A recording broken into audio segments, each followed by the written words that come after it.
मथुरा उत्तर प्रदेश की एक प्राचीन और पवित्र नगर है जो कि यमुना नदी किनारे बसी हुई है। ये वही स्थान है जहाँ पर श्री कृष्ण जी ने जन्म लिया था और यहीं से उनकी कहानी शुरू हुई थी।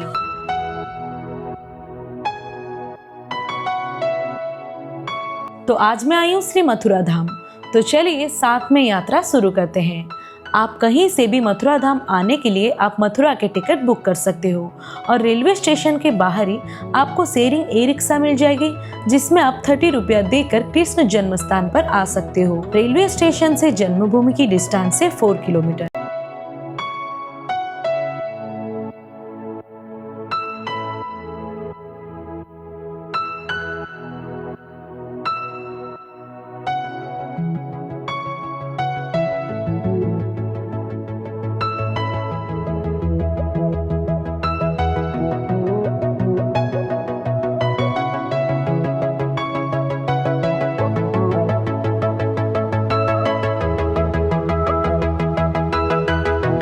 नमस्कार, जय जगन्नाथ, राधे राधे।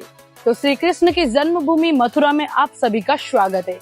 तो व्रज यात्रा आगे बढ़ाते हुए मैं वृंदावन से अभी आई हूँ मथुरा भगवान श्री कृष्ण की जन्मभूमि दर्शन करने के लिए और अभी मैं हूँ मुख्य द्वार पर। तो चलिए चलते हैं अंदर और भगवान की दर्शन करते हैं।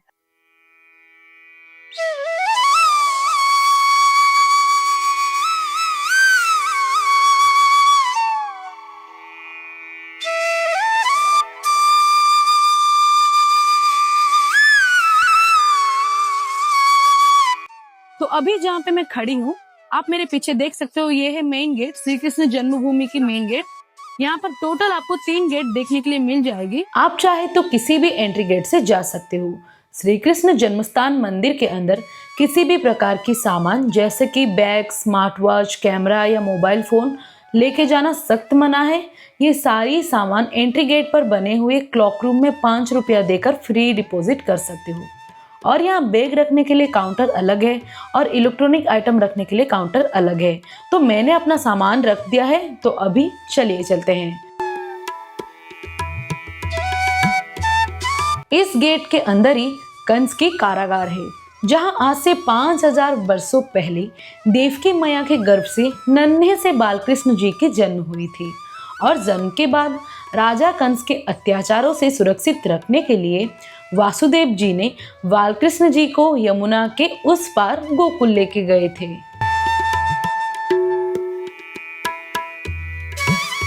प्राचीन समय में साल 1618 में इस पवित्र भूमि पर श्री केशव देव जी की मंदिर थी जिसके निर्माण मध्य प्रदेश की राजा वीर सिंह बुदेला जी ने किया था। लेकिन साल 1670 में महमूद गजनी औरंगजेब ने मथुरा पर आक्रमण करके इस मंदिर को तोड़ दिए थे और कुछ टाइम बाद औरंगजेब ने इस मंदिर के जगह पे एक मस्जिद बनाए थे जो कि आज भी मौजूद है। श्री कृष्ण जन्मभूमि आज भी एक विवादीय जगह है और मैं भगवान से प्रार्थना करती हूँ कि ये विवाद भी जल्दी ही खत्म हो जाए। तो अभी जस्ट मैं श्री कृष्ण जन्मभूमि के दर्शन करके आई हूँ। अंदर मैंने कंस का जेल भी देखा और मंदिर भी देखा, भगवान की आरती भी देखी। सच में अंदर मुझे बहुत ही ज्यादा अच्छी लगी, फीलिंग ही कुछ अलग थी, बहुत ही ज्यादा अच्छी लगी। और गाइड भी है, आप चाहो तो गाइड भी बुक कर सकते हो। और अंदर ना मुझे दर्शन करने के लिए 30 मिनट लगा। अगर आप संडे आओगे तो आपको 40 से 45 मिनट लगेगा। बहुत ही ज्यादा भीड़ भी नहीं था, सच में मुझे बहुत ही ज्यादा अच्छी भी लगी। मोबाइल अंदर अलाउ नहीं था इसीलिए मैंने आप लोगों के साथ शेयर नहीं कर पाया। अगर आपको जन्मभूमि दर्शन करनी है तो आप खुद आना पड़ेगा यहाँ पर। राधे राधे। जन्मभूमि के दर्शन के बाद 2 मिनट पैदल दूरी पे एक विशाल पोतरा कुंड है।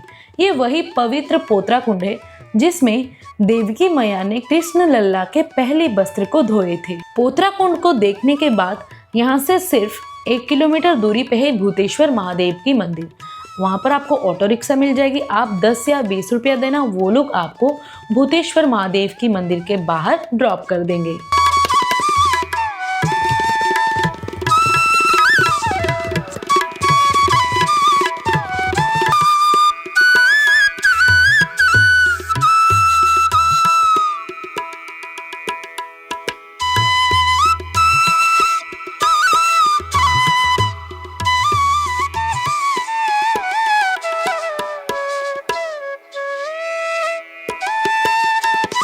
भूतेश्वर महादेव को ब्रजभूमि के कोतवाल माना जाती है और इनके दर्शन के बाद आपकी मथुरा धाम की यात्रा संपूर्ण मानी जाएगी।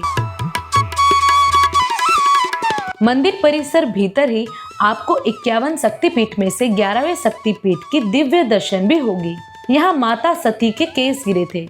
यहाँ आप उमा कात्यायनी शक्तिपीठ की दर्शन भी जरूर कीजिएगा।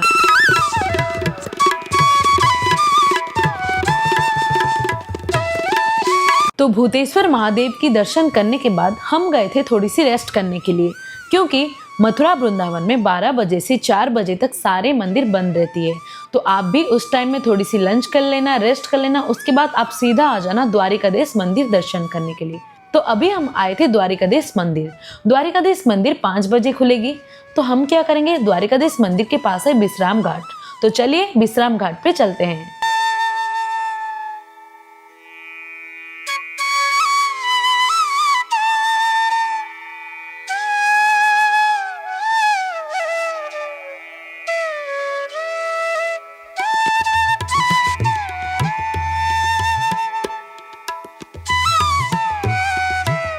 माना जाता है भगवान श्री कृष्ण जी ने अपने अत्याचारी मामा राजा कंस की वध करने के बाद इसी जगह पे आराम किए थे, जिसे आज हम विश्राम घाट के नाम से जानते हैं। विश्राम घाट पे आपको बहुत सारे भगवान के दर्शन होंगे। आप चाहे तो पवित्र यमुना नदी में डुबकी लगाकर पूजा अर्चना भी करवा सकते हैं। जैसे कि मैंने बताया था, दोपहर के समय में यहाँ पर सारे मंदिर बंद रहती है।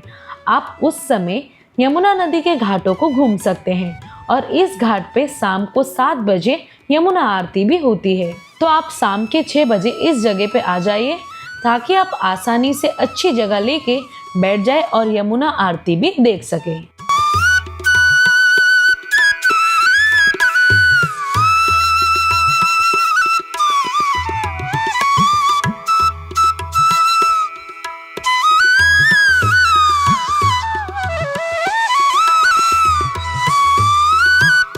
तो यहाँ पर आप बोट में बैठकर पूरा यमुना नदी घूम के देख सकते हो और पर पर्सन बोटिंग की प्राइस है 100 रुपीज।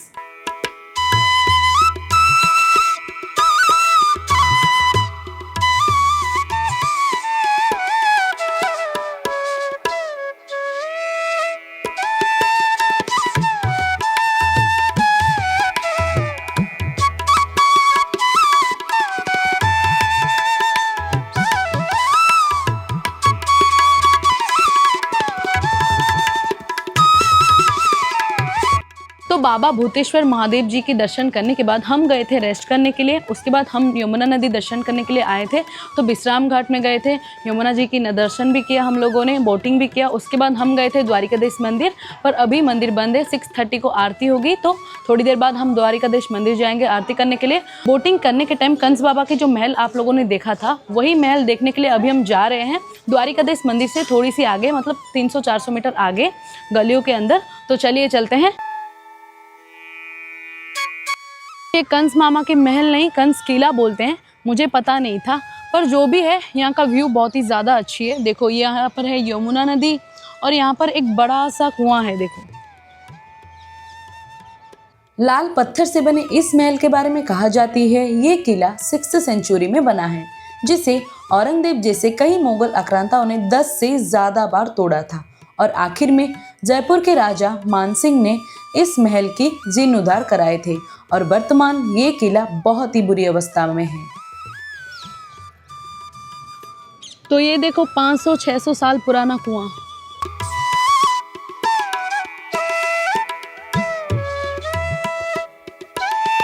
कंस किला कोई टूरिस्ट प्लेस नहीं है, यहाँ पर आपको बहुत ही कम लोग देखने के लिए मिलेगी। बस यहाँ से आप यमुना नदी की शानदार व्यू देख सकते हैं।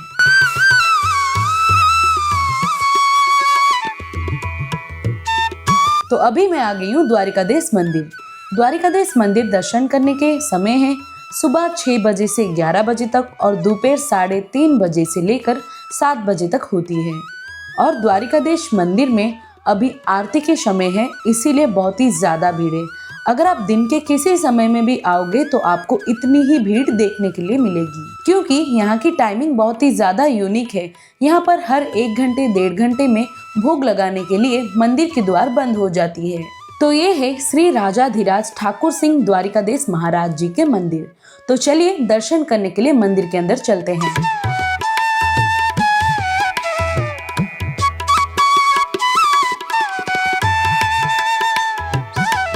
भगवान श्री कृष्ण को हमेशा द्वारिकाधीश या द्वारिका के राजा के नाम से पुकारा जाती है। बताई जाती है इस मंदिर की संबंध द्वापर युग से है। कहते हैं भगवान श्री कृष्ण ने द्वापर युग में इसी जगह से द्वारिका नगरी के ओर प्रस्थान किए थे और वर्तमान में मथुरा के ये द्वारिकाधीश मंदिर लगभग 200 साल पुरानी है। इस मंदिर को साल 1814 में श्री गोकुलदास बारिक ने बनवाए थे। इस मंदिर के गर्भगृह में आपको भगवान श्री कृष्ण के बाल रूप और उनकी प्रिय राधा जी के दर्शन होंगे।